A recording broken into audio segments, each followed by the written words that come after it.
लोगो, तुम सब अल्लाह के मोहताज हो और अल्लाह ही तो बेनियाज है, लायक हमदो सना है। अगर वो चाहे तो तुमको नाबूद कर दे और नई मखलूक ले आए, और ये अल्लाह को कुछ मुश्किल नहीं।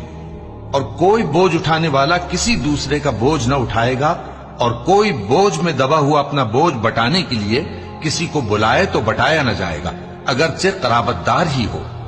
ऐ पैगंबर, तुम उन्हीं लोगों को नसीहत कर सकते हो जो बिन देखे अपने परवरदिगार से डरते और पाबंदी से नमाज अदा करते हैं। और जो शख्स संवरता है तो वो अपने ही लिए संवरता है, और सबको अल्लाह ही की तरफ लौट कर जाना है।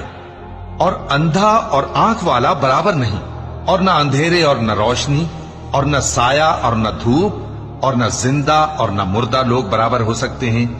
अल्लाह जिसको चाहता है सुना देता है, और तुम उनको जो कब्रों में हैं सुना नहीं सकते। तुम तो सिर्फ खबरदार करने वाले हो।